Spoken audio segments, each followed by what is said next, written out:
Antes de começar o vídeo, deixe seu like e inscreva-se no canal. Assim você me ajudará a fazer mais vídeos para vocês. E depois que assistir, comente qual foi o relato que você mais gostou. A fazenda São Benedito ficava no fim do mundo, onde a estrada de terra terminava e começava o silêncio. Dona Marieta vivia lá há mais de 40 anos, desde que casou com o finado João. A propriedade não era grande, mas dava para o sustento. Algumas cabeças de gado, uma horta caprichada e um galinheiro que era o orgulho da mulher. O que mais chamava a atenção na propriedade era um poço antigo, bem no centro do terreiro. João sempre dizia que aquele poço estava ali desde antes deles chegarem, talvez desde o tempo dos primeiros moradores. Era fundo, muito fundo. Quando jogavam uma pedra lá dentro, demorava tanto para escutar o barulho da água que a pessoa chegava a duvidar se tinha água mesmo. Marieta nunca gostou daquele poço. Não sabia explicar direito por quê, mas sentia um friozinho na espinha toda vez que passava perto. João ria dela, dizia que era coisa de mulher medrosa. Mas depois que ele morreu, há 3 anos, ela começou a reparar em coisas estranhas. Primeiro foram os bichos. As galinhas pararam de botar ovos com a mesma frequência. O gado ficava inquieto quando pastava perto do poço, mugindo baixinho, como se estivesse vendo alguma coisa que ela não via. Os cachorros, então, nem se fala. Passavam longe daquele lugar, com o rabo entre as pernas e os pelos arrepiados. Marieta tentava não ligar, mas as noites estavam ficando diferentes. Acordava no meio da madrugada com um barulho estranho vindo lá de fora. Parecia alguém caminhando devagar pelo terreiro, pisando nas folhas secas. Ela se levantava e ia até a janela, mas nunca via nada. Só o poço ali, quieto na escuridão, com aquela boca preta que parecia um olho grande olhando para ela. Uma noite, o barulho foi diferente. Não era só passos. Era como se alguém estivesse arrastando alguma coisa pesada pelo chão. Marieta pegou a lanterna e foi até a porta, mas não teve coragem de abrir. Ficou ali, encostada na madeira, escutando. O som parou bem na frente do poço. Depois, um silêncio tão profundo que ela conseguia ouvir seu próprio coração batendo. Na manhã seguinte, ela reparou que a terra em volta do poço estava remexida, como se alguém tivesse cavado ali durante a noite. Mas cavado para quê? E por quem? O vizinho mais próximo morava a 5 quilômetros dali. Marieta pegou a enxada e foi examinar as marcas. Não pareciam feitas por ferramenta nenhuma. Eram como se tivessem sido cavadas por unhas compridas e desesperadas. As semanas foram passando e os acontecimentos ficando mais estranhos. Marieta começou a escutar vozes vindas do poço durante o dia. No começo, pensou que fosse eco do vento, mas logo percebeu que eram sussurros. Não conseguia entender as palavras, mas o tom era chamativo, como se alguém lá embaixo estivesse tentando chamar sua atenção. As vozes eram sempre femininas, sempre tristes, sempre carregadas de uma saudade que cortava o coração. Ela contou para o padre na cidade, mas o homem apenas benzeu uma medalhinha e mandou ela rezar mais. Contou para o doutor também, que receitou uns comprimidos para dormir melhor, mas Marieta sabia que não era coisa da sua cabeça. Era real, muito real. Tanto que começou a anotar os horários em que as vozes apareciam. Sempre às 3 da manhã, sempre às 6 da tarde, sempre na hora em que o sol nascia. A situação piorou quando ela começou a sonhar com uma mulher vestida de branco. A figura aparecia sempre no mesmo lugar, sentada na borda do poço, com os pés pendurados para dentro. Tinha cabelos longos e escuros que cobriam o rosto, e quando levantava a cabeça para olhar para Marieta, onde deveria ter olhos, só havia 2 buracos fundos e escuros. No sonho, a mulher sempre fazia o mesmo gesto, estendia a mão na direção de Marieta e movia os lábios, como se estivesse falando alguma coisa importante, mas nenhum som saía. Era desesperador. Marieta acordava sempre no mesmo ponto, com o coração disparado e as mãos tremendo. E o pior era que depois de acordar, ela tinha a sensação de que alguém tinha tocado em sua mão durante o sonho. Sentia ainda o frio daqueles dedos molhados. Os dias foram passando e Marieta começou a perceber que não estava mais sozinha na fazenda. Tinha sempre alguém por perto, mas alguém que ela não conseguia ver direito. Sombras que se moviam quando ela não estava olhando. Pegadas molhadas que apareciam no chão da cozinha pela manhã, janelas que ela tinha certeza de ter fechado e encontrava abertas. Uma tarde, ela decidiu que não aguentava mais. Pegou um balde, amarrou numa corda comprida e desceu no poço para ver se descobria de onde vinham aqueles sussurros. A água estava mais baixa do que o normal, e quando a luz da lanterna iluminou o fundo, ela viu algo que fez seu sangue gelar. Eram ossos, muitos ossos, espalhados pelo fundo do poço, como se alguém tivesse jogado lá embaixo durante anos. Ossos de tamanhos diferentes, alguns pequenos como de criança, outros maiores. E no meio daqueles ossos, brilhando na água suja, ela viu pedaços de tecido branco. Vestidos brancos, todos eles, como se fossem fantasias de noiva que nunca chegaram ao altar. Marieta puxou o balde tão rápido que a corda queimou suas mãos. Correu para dentro de casa e trancou todas as portas e janelas, mas sabia que não adiantaria. O que quer que fosse aquilo, já tinha encontrado seu caminho até ela. Tentou ligar para o vizinho, mas o telefone não dava linha. Tentou pegar o carro para ir embora, mas ele não quis pegar. Era como se alguma força estivesse conspirando para mantê-la ali. Naquela noite, os sussurros ficaram mais altos. Vinham de todos os lados da casa agora, não só do poço. Era como se uma multidão de vozes estivesse tentando entrar pelas frestas das janelas, pelos vãos debaixo das portas. Marieta se escondeu debaixo das cobertas, rezando todas as orações que sabia.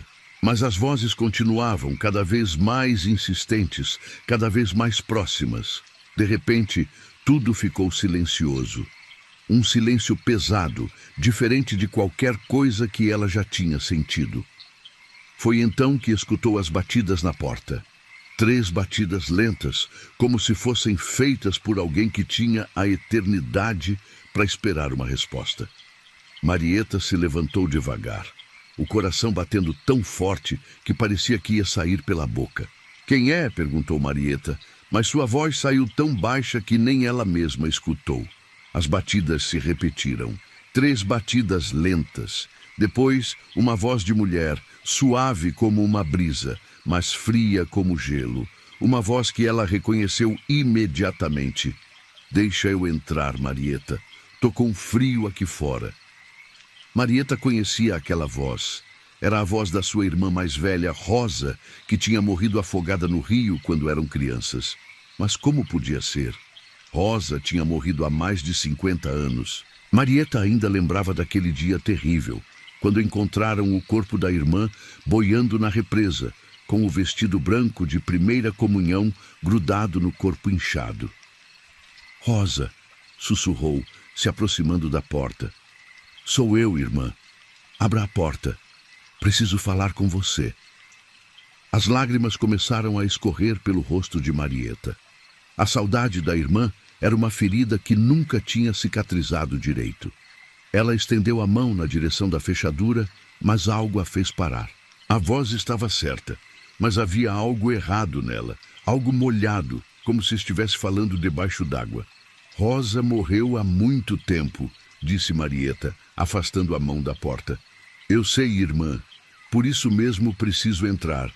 Tô sozinha lá embaixo há tanto tempo. Tô com tanto frio, Marieta. Tanto frio que nem consigo mais sentir meus dedos." Foi então que Marieta entendeu. As vozes no poço, os ossos no fundo, a mulher de branco nos seus sonhos. O poço não era só um poço. Era uma passagem. Um lugar onde ficavam presas as almas daquelas que tinham morrido afogadas, esperando que alguém as ouvisse, que alguém as deixasse subir de novo. e de alguma forma elas tinham encontrado uma forma de chegar até ela através dos sonhos, através das lembranças. Você não é minha irmã, disse Marieta, recuando da porta. Minha irmã está em paz, está com Deus. O silêncio que se seguiu foi cortante. Depois, a voz voltou, mas agora estava diferente. Mais grave, mais úmida, mais raivosa. Abra essa porta, Marieta. Você sabe o que acontece com quem não ajuda os mortos. Não era mais a voz de Rosa. Era algo tentando imitar a voz de Rosa, mas sem conseguir esconder sua verdadeira natureza. Marieta correu para o quarto e se trancou lá dentro. Do lado de fora, as batidas na porta se intensificaram. Não eram mais 3 batidas lentas. Era uma pancadaria desesperada, como se várias mãos estivessem tentando quebrar a madeira. Junto com as batidas, começaram a vir outras vozes. Dezenas delas, todas femininas, todas molhadas, todas implorando para entrar. Marieta, me ajuda. Marieta, tô com frio. Marieta, me tira daqui. Marieta, não me deixa sozinha. As vozes se misturavam numa lamúria terrível que parecia vir de dentro da própria casa, das paredes, do telhado, de debaixo do chão. A pancadaria durou a noite inteira. Marieta ficou encolhida no canto do quarto, tapando os ouvidos com as mãos. Mas mesmo assim, conseguia escutar tudo. Era como se as vozes estivessem entrando na sua cabeça, ecoando dentro do seu crânio. Ela começou a reconhecer algumas das vozes. Eram mulheres que ela tinha conhecido na vida, mulheres que tinham morrido afogadas ao longo dos anos na região. Tinha a voz de Dona Carmen, que caiu no açude durante uma enchente 5 anos atrás. Tinha a voz de Lourdes, a moça da cidade que se afogou no rio quando era adolescente. Tinha até a voz de Rosinha, uma criança que se perdeu durante uma chuva forte e foi encontrada dias depois numa poça d'água. Todas elas estavam ali, do lado de fora da porta, molhadas e frias, implorando para entrar. As vozes só pararam quando os primeiros raios de sol entraram pela janela do quarto. Marieta esperou mais 1 hora antes de ter coragem de sair. A porta da frente estava intacta, mas o chão em volta dela estava encharcado. Poças de água suja se espalhavam pelo alpendre, deixando um cheiro de lodo e decomposição. E naquela água suja, ela podia ver pedacinhos de coisas que preferia não identificar. Ela foi até o poço e o encontrou transbordando. A água suja escorria pelas bordas de pedra e se espalhava pelo terreiro, matando a grama por onde passava. E flutuando na superfície, Marieta viu algo que fez suas pernas amolecerem. Pedaços de tecido branco, como se vários vestidos tivessem se desfeito na água. Mas não eram só vestidos. Eram também cabelos longos e escuros, que boiavam na superfície como algas. Naquele mesmo dia, ela arrumou suas coisas e foi embora da fazenda. Vendeu tudo por um preço baixo para o primeiro interessado que apareceu, sem explicar direito o motivo da pressa. O homem achou estranho ela querer vender tão rápido, mas não fez muitas perguntas quando viu o preço. Foi morar na cidade, num quartinho alugado perto da igreja. Pensou que lá estaria segura, que as mulheres do poço não conseguiriam encontrá-la entre tantas casas e tantas pessoas. Mas as coisas não pararam por aí. Toda noite, na hora que o relógio marcava 3 da manhã, ela acordava com o barulho de água pingando, olhava para o teto, procurava vazamentos, mas nunca encontrava nada. O barulho vinha de lugar nenhum e de todo lugar ao mesmo tempo. E junto com o barulho da água, sempre vinha aquele cheiro, o cheiro de lodo, de decomposição, de coisas que ficaram muito tempo debaixo d'água. E nos espelhos, às vezes, quando não esperava, ela via um reflexo que não era seu. Era o rosto de uma mulher de cabelos molhados e olhos fundos, que movia os lábios sem emitir som algum. Às vezes era Rosa, às vezes era uma das outras mulheres que ela tinha reconhecido naquela noite terrível. Marieta quebrou todos os espelhos da casa, mas o reflexo continuava aparecendo nas superfícies brilhantes, na televisão desligada, nas janelas durante a noite, até mesmo na superfície do café na xícara. A pior parte era que ela começou a ver as mulheres também durante o dia. Não claramente, mas sempre no canto do olho. Sombras molhadas que se moviam pelas ruas, sempre mantendo distância, sempre observando. E toda vez que ela tentava olhar diretamente, elas desapareciam, deixando apenas uma poça d'água no lugar onde estavam. O novo dono da fazenda durou apenas 3 meses. Apareceu na cidade um dia, pálido e tremendo, dizendo que ia vender a propriedade e sair dali o mais rápido possível. Quando perguntaram o motivo, ele apenas balançou a cabeça e murmurou algo sobre mulheres molhadas caminhando pelo terreiro durante a noite, sobre vozes que vinham do poço chamando o nome dele, sobre pegadas molhadas que apareciam dentro de casa toda manhã. O homem contou também que tinha tentado tampar o poço com concreto, mas toda manhã o concreto aparecia rachado e a água voltava a brotar. Tentou também drenar a água, mas ela sempre voltava durante a noite, como se brotasse de algum lugar muito profundo da terra, de algum lugar que não seguia as leis normais da natureza. A fazenda ficou abandonada. Ninguém mais quis comprar depois que a história se espalhou pela região. Os moradores dos arredores começaram a evitar passar por perto, especialmente à noite. Dizem que, em noites de lua cheia, ainda se pode ver uma luz fraca brilhando em volta do poço. E quem passa pela estrada de terra jura escutar vozes femininas cantarolando canções tristes, como se fossem canções de ninar, para embalar alguém no fundo das águas escuras. Alguns jovens corajosos tentaram visitar a fazenda abandonada durante o dia, mas sempre voltavam correndo. Diziam que o lugar tinha uma energia pesada, que dava para sentir os olhos de alguém observando o tempo todo.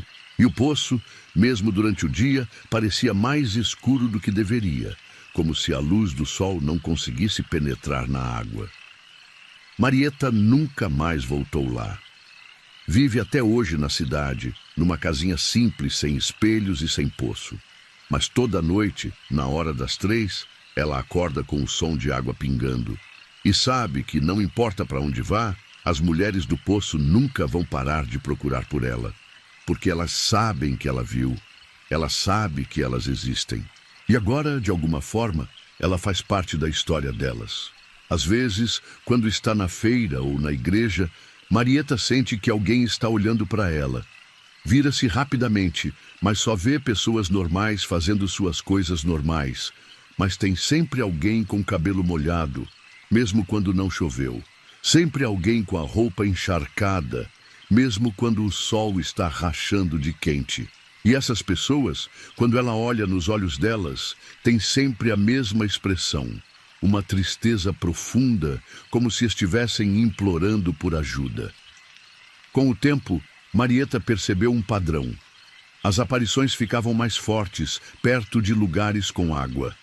A fonte da praça, o chafariz da igreja, até mesmo as poças que se formavam na rua depois da chuva.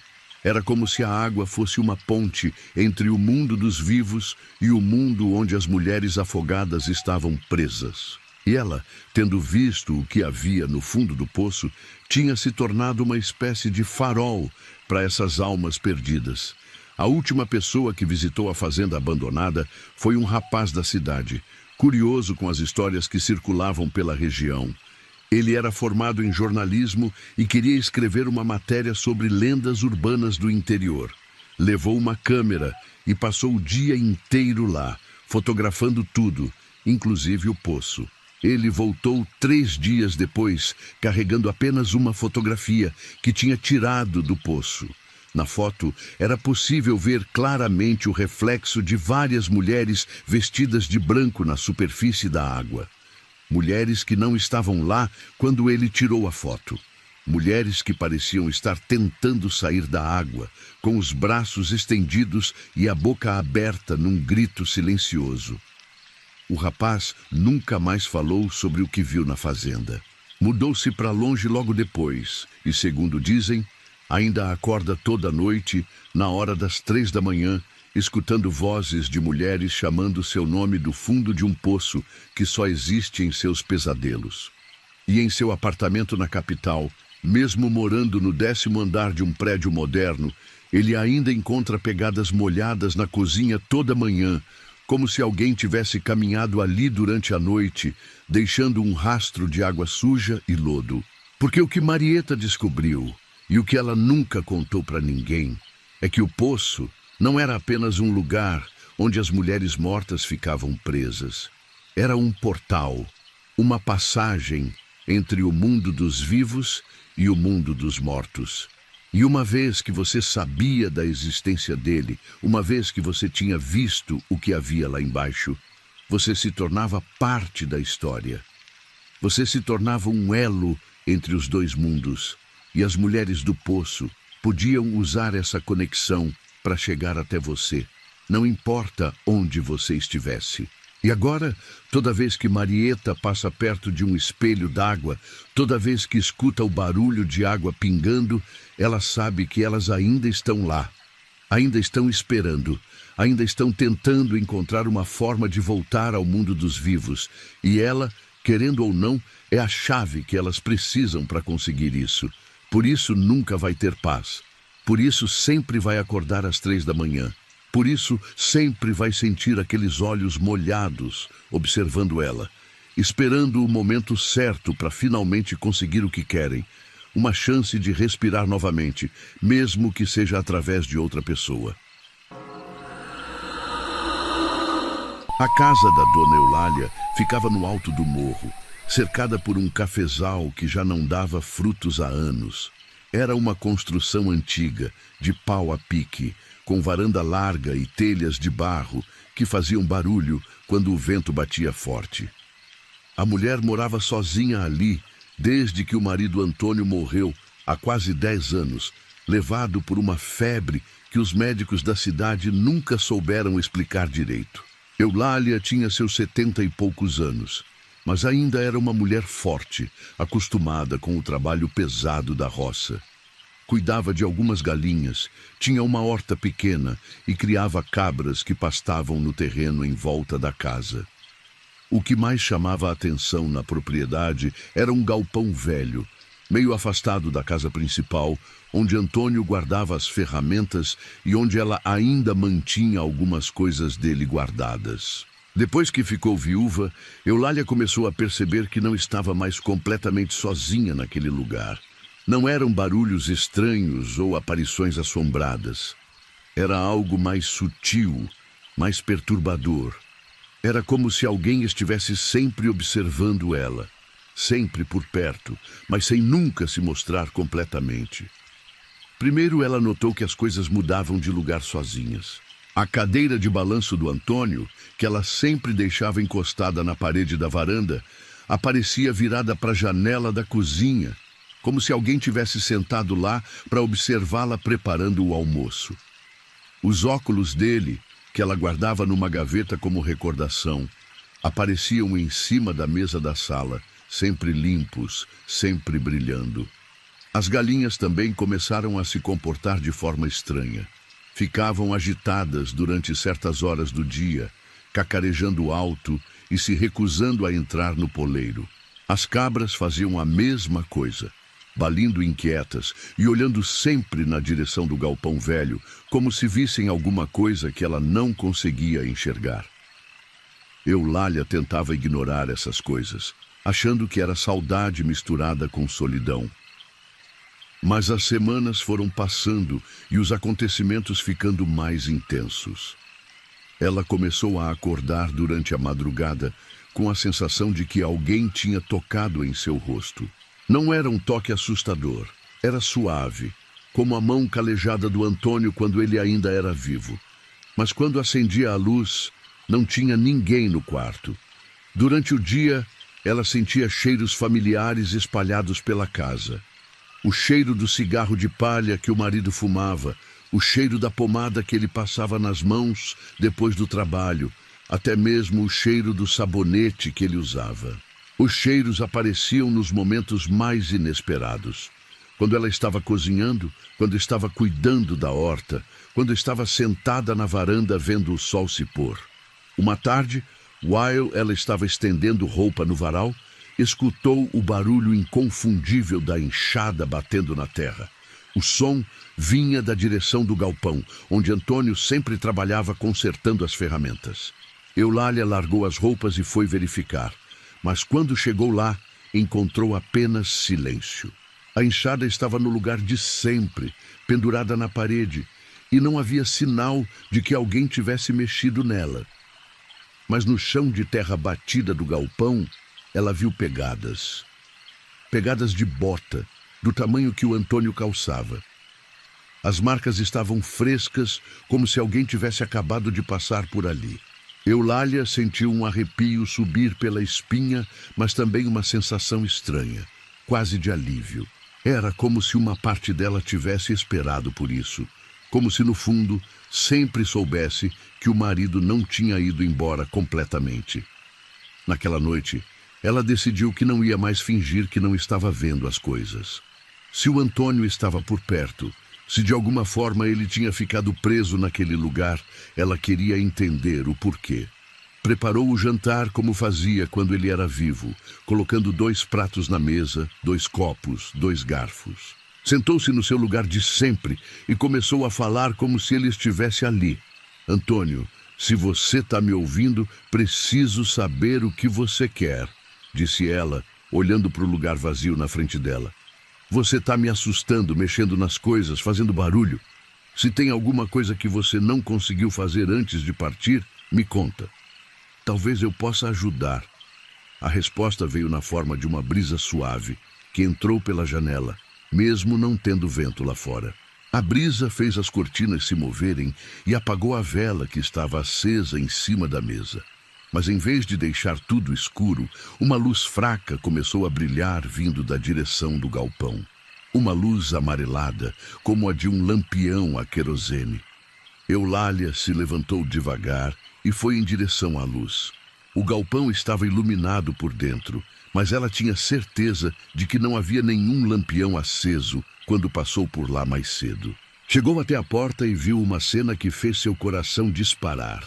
A silhueta de um homem estava debruçada sobre a bancada de trabalho, mexendo em alguma coisa que ela não conseguia identificar. A silhueta tinha o formato do Antônio, a mesma postura curvada que ele tinha quando estava concentrado no trabalho.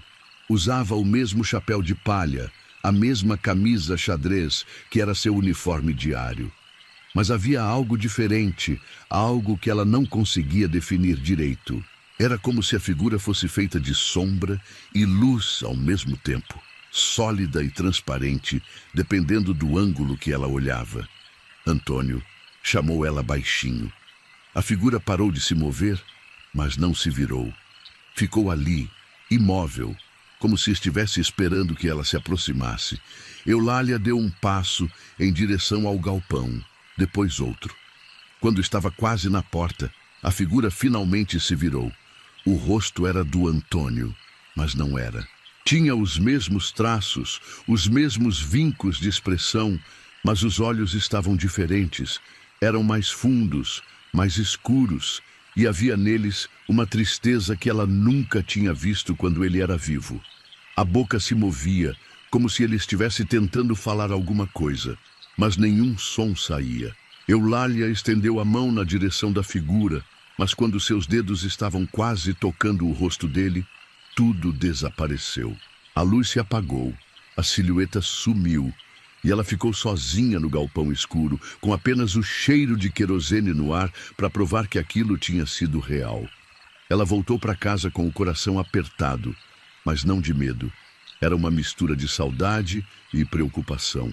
Se o Antônio estava mesmo ali, se de alguma forma ele não tinha conseguido partir, então havia uma razão para isso, e ela precisava descobrir qual era. Nos dias seguintes, as aparições ficaram mais frequentes. Eulália via a silhueta do marido em vários lugares da propriedade.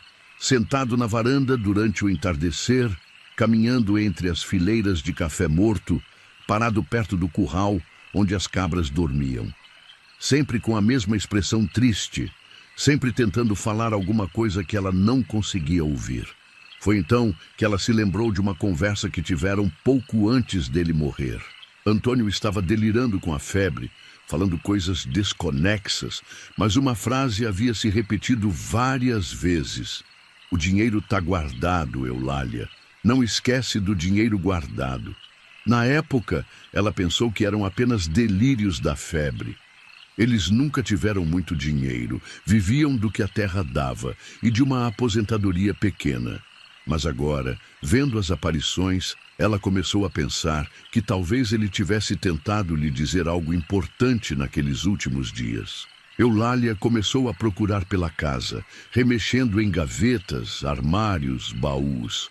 Procurou também no galpão, movendo ferramentas, caixas, tudo que pudesse esconder alguma coisa. Mas não encontrou nada além dos objetos normais de uma vida simples no campo.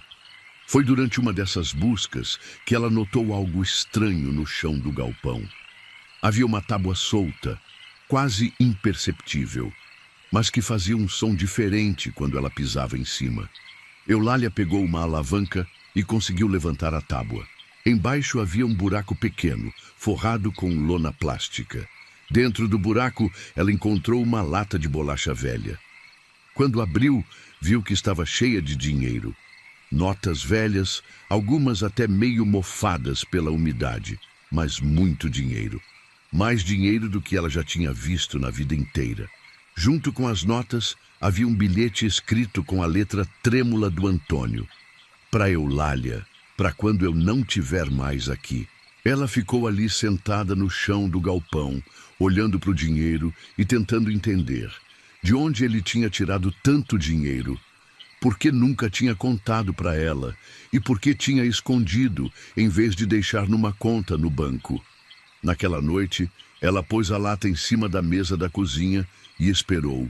Sabia que o Antônio ia aparecer e dessa vez ela precisava de respostas. Não demorou muito para sentir aquela presença familiar no ar. A temperatura do ambiente ficou mais fria e ela viu a silhueta se formando na cadeira em frente a dela. Encontrei o dinheiro, Antônio, disse ela, olhando nos olhos sombrios da aparição. Agora me explica de onde veio isso. A figura ficou imóvel por um momento. Depois começou a fazer gestos com as mãos. Apontava para a lata, depois para a própria cabeça, depois para a direção da cidade. Eulália foi juntando os pedaços. O dinheiro tinha vindo de algum lugar na cidade. Alguma coisa que ele tinha feito. Algum negócio que ela não sabia. Mas por que ele nunca tinha contado? Por que tinha morrido guardando esse segredo? A resposta veio quando ela lembrou de uma conversa que ouviu na cidade, poucos meses antes da morte do Antônio. Falavam sobre um assalto que tinha acontecido no banco, sobre como os ladrões nunca tinham sido pegos. Na época, ela nem prestou muita atenção, mas agora as peças começavam a se encaixar. Você roubou esse dinheiro, sussurrou ela, sentindo o estômago apertar. A silhueta do Antônio baixou a cabeça, num gesto que ela reconheceu como vergonha. Era o mesmo gesto que ele fazia quando era pego fazendo alguma coisa errada quando eram mais novos. Por isso você não consegue partir, continuou Eulália, entendendo finalmente a situação. Você está preso aqui por causa desse dinheiro roubado. Não consegue descansar sabendo que fez uma coisa errada. A silhueta ergueu os olhos e acenou com a cabeça. Depois apontou para ela, depois para a lata, depois fez um gesto como se estivesse empurrando alguma coisa para longe. Eulália entendeu.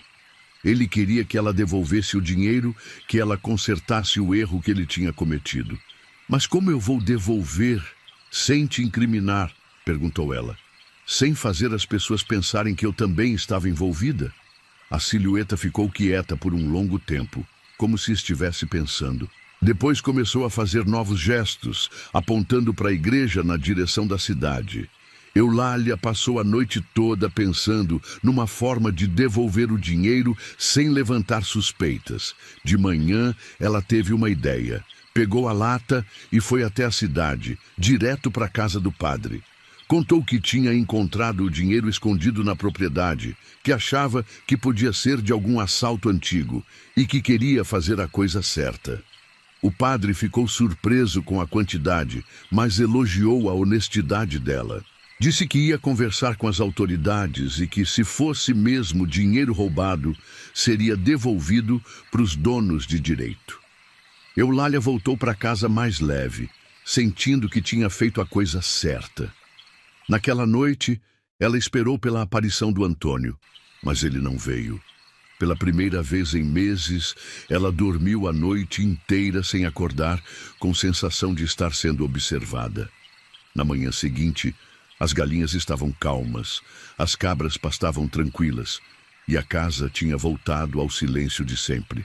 Mas a paz durou pouco. Uma semana depois, apareceram 2 homens na fazenda. Homens da cidade, bem vestidos, com cara de quem não estava acostumado com a vida no campo. Disseram que eram investigadores particulares, contratados pela família que tinha sido assaltada anos atrás. Soubemos que a senhora devolveu uma quantia considerável de dinheiro para o padre, disse um deles. Gostaríamos de saber onde exatamente encontrou esse dinheiro.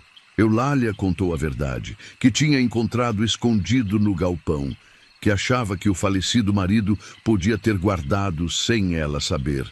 Os homens fizeram mais perguntas, quiseram ver o galpão, mediram distâncias, tiraram fotos. Eulália respondeu tudo com honestidade, mas sentia que eles não estavam completamente convencidos. Havia algo na forma como eles olhavam para ela, como se suspeitassem que ela sabia mais do que estava falando. Depois que eles foram embora, Eulália ficou nervosa. E se descobrissem que o Antônio tinha participado do assalto? E se pensassem que ela também estava envolvida? O que ia acontecer com ela, uma mulher velha e sozinha? Naquela noite, pela primeira vez em uma semana, ela sentiu a presença familiar de volta. Mas dessa vez era diferente. Não era a presença tranquila e melancólica das outras vezes. Era algo mais agitado, mais desesperado. Eulália acendeu uma vela e viu a silhueta do Antônio no canto da sala, fazendo gestos urgentes. Ele apontava para a porta, depois para ela. Depois fazia um gesto como se estivesse correndo. Eulália entendeu que ele estava tentando avisá-la de algum perigo, que aqueles homens iam voltar e que dessa vez eles não vinham só para fazer perguntas. Antônio sumiu no assalto com mais 2 comparsas, sussurrou ela, juntando as peças.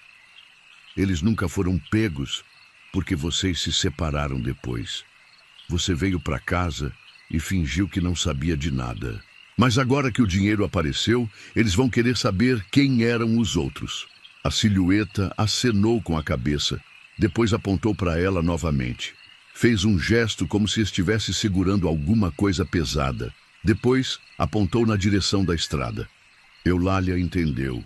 Ele queria que ela pegasse algumas coisas e saísse dali, que não esperasse os homens voltarem. Mas eu não fiz nada de errado, protestou ela. Eu devolvi o dinheiro. Eu fiz a coisa certa. A silhueta do Antônio se agitou mais, fazendo gestos mais desesperados. Apontava para relógio imaginário no pulso, depois para a porta, insistindo que ela precisava sair dali o quanto antes. Foi então que Eulália escutou o barulho de carros se aproximando pela estrada de terra. Eram 2 carros, talvez 3, vindo devagar, com os faróis apagados. Ela apagou a vela rapidamente e foi até a janela. Conseguiu ver as silhuetas escuras dos veículos parados perto da porteira da fazenda. A silhueta do Antônio apareceu ao lado dela na janela, apontando para a porta dos fundos. Eulália pegou apenas uma bolsa com alguns documentos e saiu pela cozinha, caminhando agachada em direção ao cafezal. Quando estava quase chegando nas primeiras fileiras de café, ouviu o barulho da porta da frente sendo arrombada. Ela se escondeu entre os pés de café e ficou observando. Havia pelo menos 4 homens revistando a casa com lanternas. Não eram os mesmos que tinham aparecido de manhã. Esses eram mais rústicos, mais perigosos. Procuravam por alguma coisa específica, remexendo tudo, quebrando móveis. Um deles saiu da casa e gritou para os outros: "Não tem mais nada aqui dentro. Se ela escondeu mais alguma coisa, deve ter sido no galpão." Eulália viu quando eles se dirigiram para o galpão e começaram a destruir tudo lá dentro também. Jogaram as ferramentas no chão, quebraram a bancada, arrancaram outras tábuas do chão. Ela ficou escondida até eles irem embora, quase 2 horas depois. Quando finalmente teve coragem de voltar para casa, encontrou tudo destruído. Móveis quebrados, roupas espalhadas, papéis rasgados. Os homens tinham procurado em cada canto, atrás de cada coisa, como se soubessem exatamente o que estavam procurando. Na manhã seguinte, Eulália pegou suas coisas e foi embora da fazenda. Não teve coragem de ficar, não depois do que tinha acontecido. Foi morar com uma prima na cidade, numa casa pequena no centro, longe de cafezais e galpões. Mas mesmo na cidade, longe da fazenda, ela continuava sentindo a presença do Antônio. Não era mais a presença agitada e desesperada daquela última noite. Era uma presença tranquila, quase agradecida. Como se ele finalmente tivesse encontrado paz, depois de ter conseguido protegê-la do perigo. Meses depois, Eulália soube pelo padre que o dinheiro tinha sido devolvido para a família que tinha sido roubada. Soube também que a polícia tinha prendido uma quadrilha que estava procurando pelos comparsas do Antônio há anos. Aparentemente, eles tinham descoberto a identidade dele através de alguma pista que ela nunca soube qual era. A fazenda foi vendida por um preço baixo para uma família da cidade que queria tentar a vida no campo. Eulália nunca voltou lá, mas às vezes sonhava com o lugar. No sonho, via o Antônio sentado na varanda, não mais como uma silhueta sombria, mas como o homem que ela tinha conhecido e amado. Ele acenou para ela e sorria, e ela sabia que finalmente ele estava em paz. Porque às vezes o amor é mais forte que a morte, e às vezes os mortos ficam entre nós não para nos assombrar, mas para nos proteger dos perigos que não conseguimos ver sozinhos. Eulália sabia que onde quer que o Antônio estivesse agora, ele continuava cuidando dela, como sempre tinha cuidado quando era vivo. A fazenda da Dona Benedita ficava numa baixada úmida, cercada por bambuzais que faziam barulho quando o vento soprava forte. Era um lugar meio isolado, a uns 8 quilômetros da cidade, onde ela criava porcos e galinhas desde que enviuvou há 15 anos. A casa era simples, de madeira e tijolo, com um terreiro amplo na frente e um chiqueiro bem cuidado nos fundos. Benedita era conhecida na região por ser uma mulher trabalhadora e de poucas palavras. Tinha seus 65 anos bem vividos, mãos calejadas pelo trabalho e um jeito meio desconfiado de quem aprendeu a se virar sozinha. O que mais chamava a atenção na propriedade dela era uma mata fechada que começava logo depois do chiqueiro. Uma mata escura onde ninguém entrava porque diziam que era perigosa. A mata tinha história. Os mais velhos da região contavam que ali já tinha sido território de índios, depois terra de quilombolas, depois refúgio de fugitivos da justiça. Cada geração inventava uma história nova sobre o que se escondia entre aquelas árvores altas e copadas, mas todas as histórias tinham uma coisa em comum: ninguém que entrava lá sozinho saía do mesmo jeito. Quando era mais nova, Benedita não dava muita importância para essas histórias. Achava que era invenção de gente medrosa, conversa para assustar criança.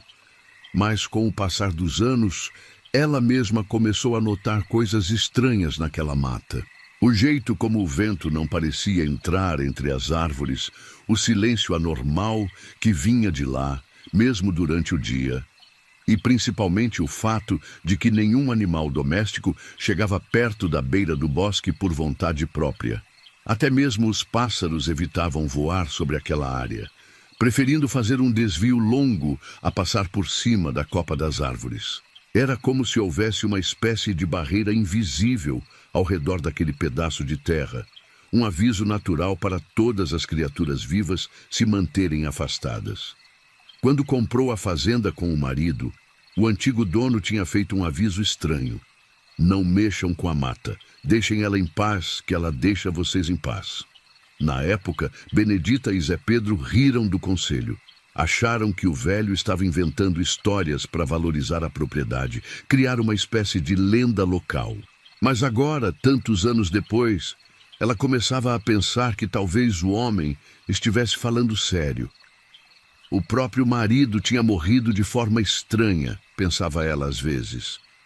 Tinha começado com uma febre que nenhum médico conseguiu explicar. Depois vieram os delírios, em que ele falava sobre olhos grandes o observando da janela, sobre mãos compridas tentando alcançá-lo enquanto dormia. Na época, Benedita achou que era efeito da doença. Mas agora, depois que o marido Zé Pedro morreu, Benedita passou a cuidar de tudo sozinha. Os porcos eram sua principal fonte de renda, bichos gordos e saudáveis que ela vendia na feira da cidade todo mês. Tinha uma porca grande, a Mariola, que era sua preferida, sempre dava as leitegadas mais numerosas e bonitas da região. Era uma porca esperta, que parecia entender quando Benedita falava com ela. Às vezes, quando a velha estava sozinha demais, conversava com a Mariola como se o bicho fosse gente. "Mariola, hoje tá um dia bonito, né?", dizia ela enquanto jogava lavagem no coxo. "Se o Zé Pedro tivesse aqui, ia dizer que é dia bom para plantar mandioca." E a porca olhava para ela com aqueles olhos pequenos e brilhantes, como se entendesse cada palavra. Eram momentos assim que quebravam a solidão da vida na roça. Benedita tinha filhos, claro, mas todos tinham ido embora para a cidade grande buscar oportunidade melhor. Ligavam de vez em quando, mandavam dinheiro no aniversário e no Natal, mas visitar mesmo era raro. Diziam que era por causa do trabalho, da distância, da falta de tempo. Mas Benedita sabia que era mais que isso. Havia algo naquela fazenda que eles nunca tinham gostado, algo que os incomodava desde pequenos. Talvez sentissem o que ela agora começava a sentir, que havia algo errado com aquele lugar, algo que ia além do normal. Foi depois de uma dessas leitegadas que as coisas começaram a ficar estranhas. Benedita tinha separado os leitões menores numa baia especial para protegê-los dos maiores, mas toda manhã encontrava um ou dois sumidos. No começo, pensou que fosse cachorro do mato ou raposa, coisa comum na região. Reforçou a cerca, colocou tela mais alta, mas os leitões continuavam desaparecendo. O estranho é que não havia sinal de luta, não tinha sangue, não tinha pelo espalhado. Os leitões simplesmente sumiam durante a noite, como se tivessem sido levados por alguém que sabia exatamente como fazer isso sem deixar rastro. Benedita ficou desconfiada e começou a dormir menos, acordando várias vezes durante a madrugada para verificar os bichos. Ela até tentou ficar de vigília a noite toda, sentada num banquinho perto do chiqueiro com uma lamparina acesa e a espingarda do falecido no colo. Mas sempre acabava cochilando em algum momento, e quando acordava, mais um leitão tinha sumido. Era como se o que quer que estivesse levando os porquinhos soubesse exatamente quando ela estava dormindo. Como se estivesse observando ela o tempo todo, esperando o momento certo para agir. Nas raras vezes em que conseguia ficar acordada a noite toda, nada acontecia. Nenhum leitão sumia, nenhum barulho estranho era ouvido. Mas na primeira noite em que ela voltava a dormir normalmente, lá se ia mais um porquinho. Era como se a criatura estivesse brincando com ela, testando sua resistência, rindo da sua tentativa de proteger o que era seu. Ela chegou a instalar um sino amarrado na cerca, desses que fazem barulho quando alguém mexe na tela. Mas mesmo assim, os leitões continuavam sumindo, e o sino nunca tocava. Era como se o que quer que fosse estivesse passando por baixo da terra ou voando por cima da cerca. Os sumiços sempre aconteciam em noites sem lua, quando a escuridão era mais completa. Benedita começou a deixar uma lanterna acesa durante toda a noite, apontada para o chiqueiro. Por um tempo, isso pareceu resolver o problema. Mas então, os leitões voltaram a sumir, agora das baias que ficavam fora do alcance da luz. Era como se o que quer que estivesse fazendo aquilo tivesse aprendido a evitar a claridade. O que mais intrigava Benedita era a seletividade dos desaparecimentos. Nunca sumiam os porcos grandes, sempre os leitõezinhos menores, sempre os mais gordinhos e saudáveis. Parecia haver uma escolha deliberada, um critério específico de seleção. Não era um predador comum que pegava a primeira presa que aparecesse. Era algo que escolhia, que pensava, que planejava.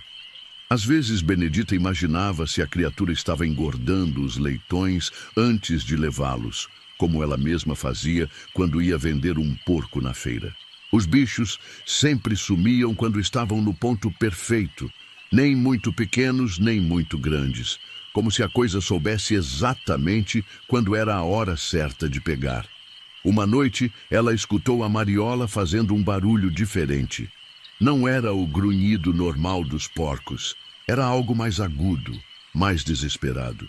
Benedita pegou a lanterna e foi verificar.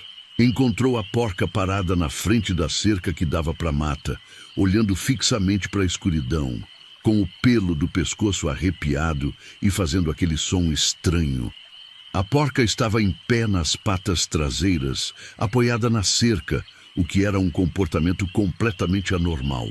Parecia estar olhando para algo específico entre as árvores, algo que Benedita não conseguia ver dali.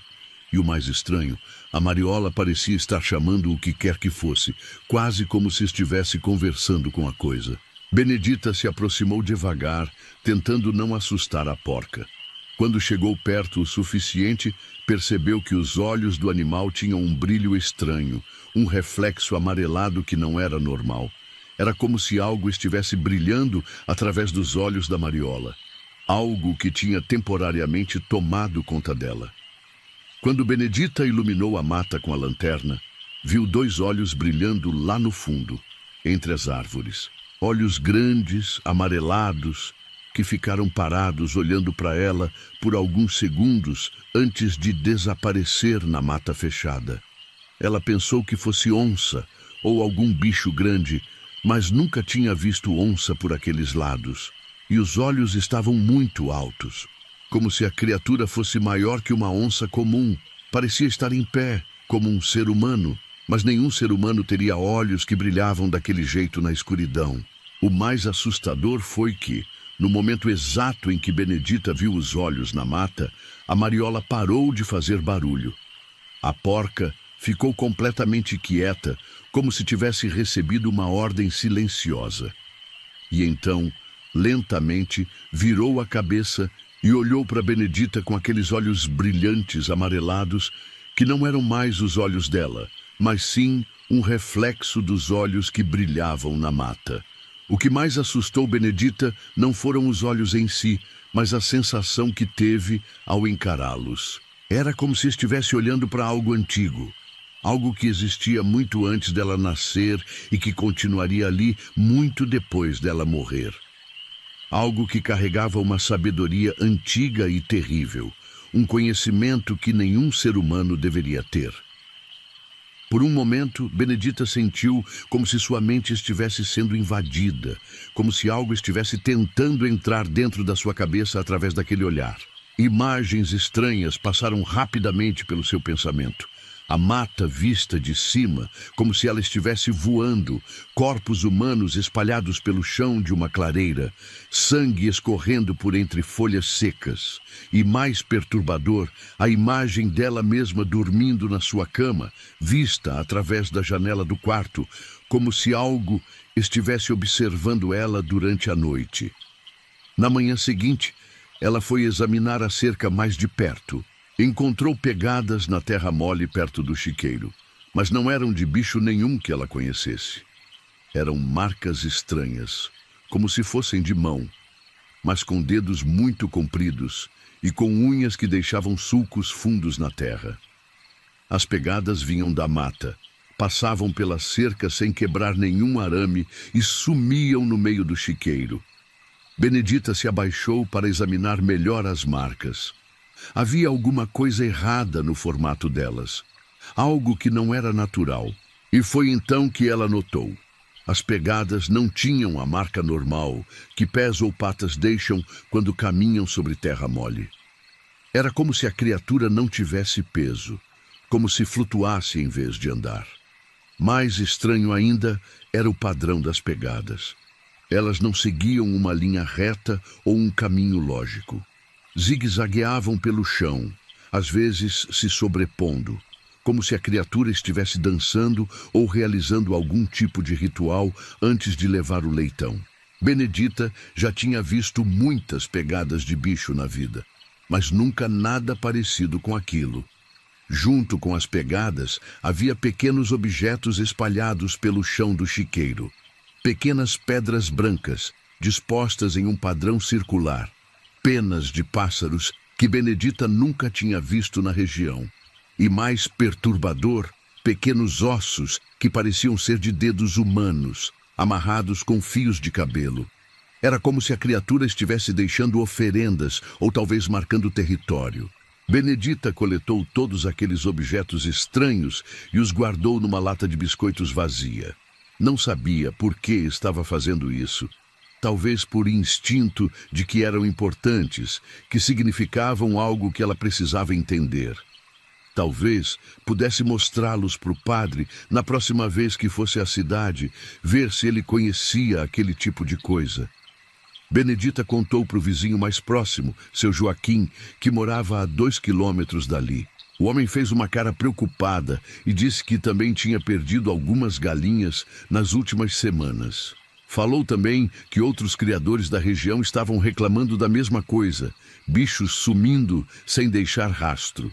A coisa estava espalhando, atacando várias propriedades ao mesmo tempo.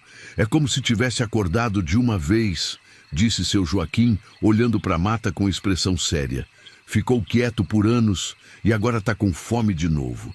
Joaquim era um homem grande, de mãos calejadas pelo trabalho na roça, mas enquanto conversava com Benedita sobre a criatura da mata, ela notou que ele tremia. Não era de frio, era medo. Medo de verdade. E isso assustou ela ainda mais, porque Joaquim não era homem de ter medo à toa. Ele tinha enfrentado onça, cobra, jacaré. Se algo o assustava daquele jeito, é porque era perigoso mesmo. A senhora devia ir embora daqui, disse ele em voz baixa, como se tivesse medo que algo estivesse escutando. Esse lugar nunca foi bom para morar. E agora que a coisa está acordada de novo... Acordada de novo? Perguntou Benedita. Quer dizer que ela já tinha aparecido antes? Joaquim olhou para ela com um misto de surpresa e apreensão, como se tivesse falado algo que não devia. A senhora não sabe? Não contaram para a senhora o que aconteceu com a família que morava aí antes de vocês comprarem a fazenda? Benedita balançou a cabeça. Quando ela e Zé Pedro tinham comprado a propriedade, o corretor falou apenas que o antigo dono tinha se mudado para a cidade por questões de saúde. Era uma meia-verdade, pelo jeito. A família inteira sumiu, disse Joaquim, abaixando ainda mais a voz. O homem, a mulher, 3 filhos pequenos. Acharam a casa vazia, como se tivessem saído às pressas, comida na mesa e tudo. Nunca mais ninguém viu eles. E sabe qual foi a última coisa que alguém ouviu deles? O homem dizendo que tinha alguma coisa pegando os bezerros dele durante a noite. Foi seu Joaquim que contou para ela sobre as lendas da mata.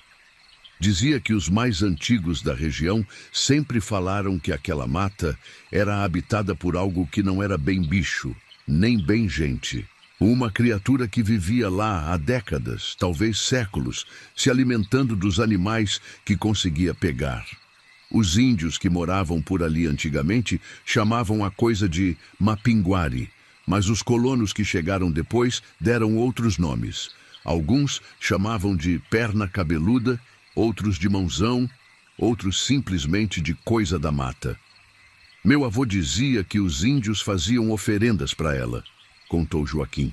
Deixavam comida perto da mata, animais mortos, às vezes até pessoas vivas. Os padres jesuítas tentaram acabar com isso, mas diz que quando eles proibiram as oferendas, a coisa da mata começou a pegar as pessoas por conta própria. Joaquim continuou, cada vez mais baixo, como se estivesse revelando um segredo terrível. Tem gente que acha que a igreja velha da cidade foi construída em cima de uma aldeia indígena justamente para tentar afastar a criatura. Os jesuítas achavam que era o demônio que estava atacando os índios, então colocaram uma cruz grande bem no meio da aldeia. Mas a criatura não foi embora, só mudou o território de caça. O que quer que fosse, tinha assustado e intrigado gerações de pessoas. Alguns diziam que era uma pessoa que tinha sido amaldiçoada e se transformado em bicho. Outros que era um bicho que tinha aprendido a andar e pensar como gente. Havia quem falasse até que era um ser de outro planeta, que tinha chegado numa daquelas luzes estranhas que às vezes apareciam no céu durante a noite. E o que mata ela? Perguntou Benedita, pensando na espingarda que guardava em casa. Tiro resolve? Joaquim balançou a cabeça. Diz que não morre com tiro comum. Tem que ser bala de prata benzida na igreja durante a missa do galo. E mesmo assim, só dá para matar se acertar bem no meio da testa. Ele coçou o queixo, pensativo. Mas tem gente que diz que ela não pode ser morta porque não está realmente viva. É uma espécie de espírito, um demônio da floresta. Outros dizem que é um castigo de Deus pelos pecados dos homens e que só vai embora quando o povo daqui se arrepender de verdade. Seu Joaquim contou também que já tinha tido gente que tentou caçar a criatura, mas sempre voltavam de mãos vazias. Alguns voltavam assustados, falando que tinham visto coisas que não conseguiam explicar. Outros não voltavam nunca, e seus corpos eram encontrados dias depois na beira da mata, sempre com marcas estranhas, como se tivessem sido atacados por algo com garras muito afiadas. O pior é o jeito que ela deixa os corpos, disse Joaquim. Não é como onça ou outro bicho que mata para comer. A criatura mata por maldade mesmo. Deixa os corpos arrumados em posições estranhas, como se estivesse brincando com eles. E às vezes marca símbolos na pele das vítimas, símbolos que ninguém nunca conseguiu decifrar. Havia também histórias de pactos. Alguns moradores antigos contavam que tinham feito acordos com a criatura. Deixavam comida do lado de fora, perto da mata, e em troca, ela não atacava os animais da propriedade. Segundo a lenda, a criatura respeitava esses acordos, mas se alguém a traísse, ela se vingava de maneiras terríveis. Já teve família inteira que desapareceu, disse Joaquim, baixando ainda mais a voz. Encontraram a casa vazia, comida no fogão, roupa no varal, mas nenhum sinal das pessoas. Nunca acharam nem o corpo. Antes de ir embora, Joaquim ainda deu um último conselho. Se a senhora ouvir alguém chamando seu nome à noite, principalmente se parecer a voz de um parente que já morreu, não responda e não abra a porta. A criatura consegue imitar vozes. É assim que ela atrai suas vítimas. Benedita voltou para casa pensando no que o vizinho tinha contado. Não era mulher de acreditar em lenda, mas os fatos estavam ali. Os bichos sumindo, as pegadas estranhas, os olhos brilhando na mata. Ela decidiu que ia ficar acordada a noite inteira para ver se conseguia pegar o que quer que fosse no flagrante. Pegou a espingarda velha do marido, carregou ela direito e se escondeu na varanda da casa, de onde dava para ver todo o chiqueiro. A espingarda era uma arma antiga, que tinha pertencido ao pai de Zé Pedro antes dele. Era pesada, difícil de manejar, mas Benedita sabia atirar bem. O marido tinha ensinado ela logo que se mudaram para a fazenda, dizendo que uma mulher sozinha no campo precisava saber se defender. Ela nunca tinha precisado usar a arma contra uma pessoa, apenas para matar algum animal doente ou espantar bichos que ameaçavam a criação. Mas agora, Com a espingarda no colo e os olhos fixos na escuridão da noite, ela se perguntava se aquela arma seria suficiente contra o que estava vindo buscar seus porcos. A primeira noite foi tranquila, nada aconteceu. A segunda também. Benedita começou a pensar que a criatura tinha percebido que ela estava vigiando e tinha mudado de estratégia. Talvez estivesse indo para outra fazenda onde as pessoas não estavam alertadas ainda. Mas na terceira noite, quando o relógio marcava quase 2 da manhã, ela viu algo que fez seu sangue gelar. Uma sombra grande, maior que um homem, se movia devagar na direção do chiqueiro. Não caminhava direito, parecia se arrastar pelo chão e fazia um barulho baixo, como um ronronar misturado com assobio. O som era hipnótico, quase como uma canção, mas tinha alguma coisa nele que fazia os pelos do braço de Benedita se arrepiarem. Era como se o som tivesse sido feito para atrair, como o canto de uma sereia, mas havia algo de podre nele, algo que não pertencia a este mundo. À medida que a criatura se aproximava, Benedita sentiu uma sonolência estranha tomando conta dela. Era como se o som que a coisa fazia estivesse entrando dentro da sua cabeça, fazendo com que ficasse difícil manter os olhos abertos. Ela balançou a cabeça com força, tentando afastar o efeito, e mordeu o lábio até sentir o gosto de sangue. A dor a manteve acordada, mas ela percebeu com horror que era assim que a criatura conseguia pegar os animais sem fazer barulho. Ela os fazia dormir antes. O assobio foi ficando mais forte, mais insistente, e junto com ele vieram imagens na mente de Benedita. Imagens de lugares que ela nunca tinha visto. Uma clareira no meio da mata, onde grandes pedras formavam um círculo, um buraco profundo na terra, de onde vinha uma luz esverdeada. Criaturas se movendo na escuridão, criaturas que pareciam humanas, mas não eram, com membros longos demais e olhos grandes demais. Benedita percebeu com horror que não eram apenas imagens aleatórias. A criatura estava tentando mostrar algo para ela, tentando comunicar alguma coisa. Estaria convidando ela para algum lugar? Ou seria um aviso do que aconteceria se ela continuasse atrapalhando suas caçadas? Com um esforço enorme, Benedita conseguiu afastar aquelas visões da sua mente. Concentrou-se no momento presente, na criatura que estava cada vez mais perto do chiqueiro. Era hora de agir. A criatura parou na frente da cerca e ficou ali parada, como se estivesse farejando o ar. Benedita conseguia ver que era peluda, com braços compridos que arrastavam no chão.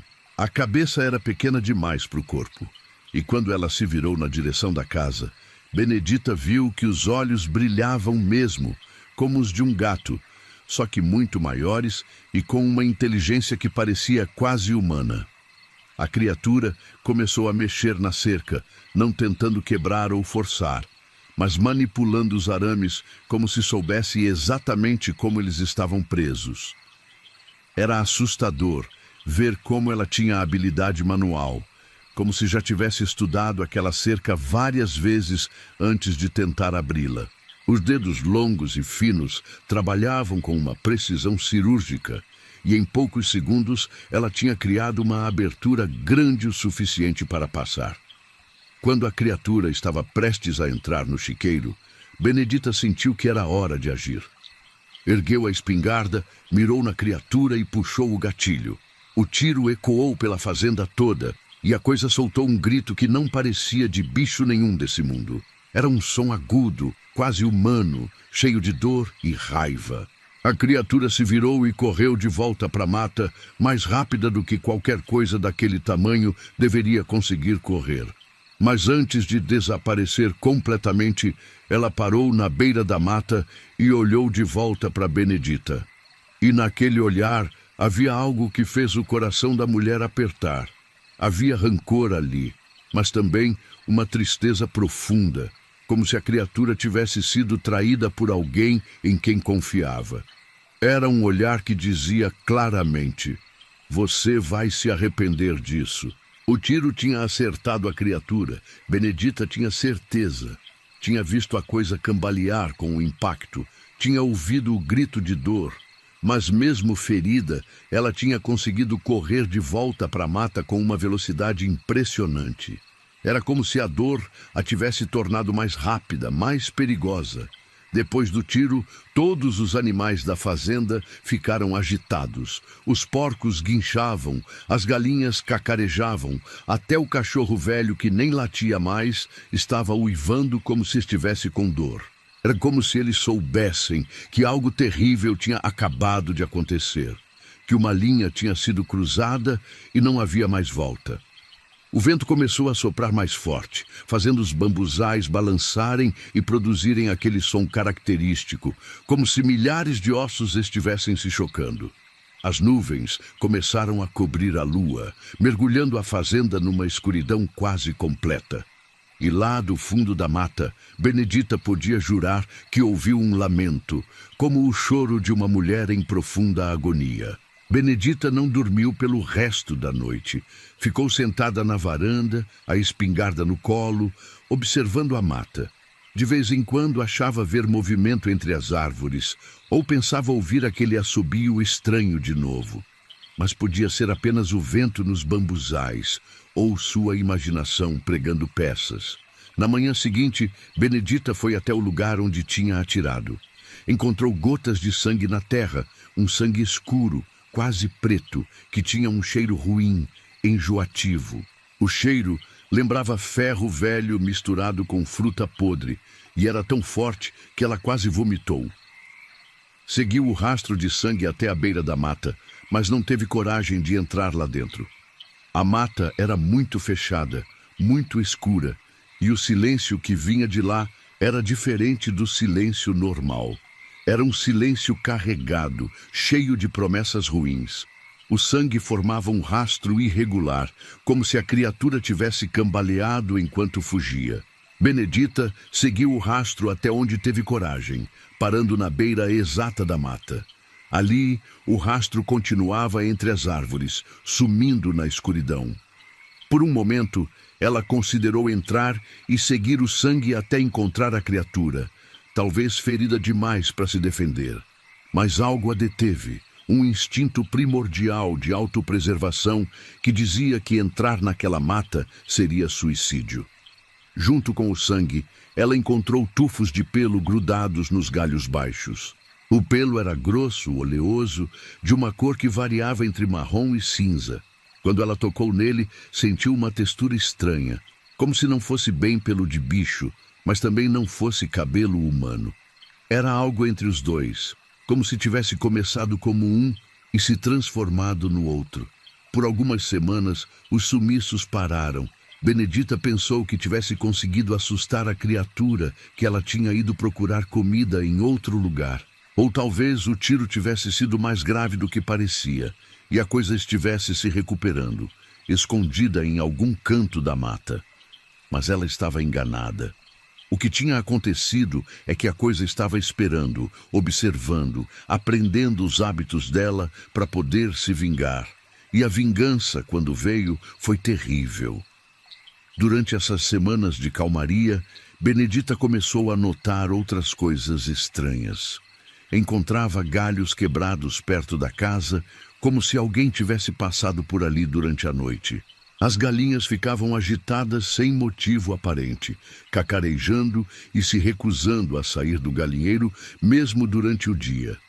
E havia um cheiro estranho no ar, especialmente de manhã cedo, como se algo tivesse passado por perto, deixando um rastro de odor. Era o mesmo cheiro que ela tinha sentido no sangue da criatura, só que mais fraco. Como se ela estivesse por perto, mas mantendo distância, observando de longe. Benedita tinha a impressão constante de estar sendo observada, mesmo quando estava dentro de casa com todas as portas e janelas fechadas. Era uma sensação desagradável, que fazia sua pele arrepiar sem motivo aparente.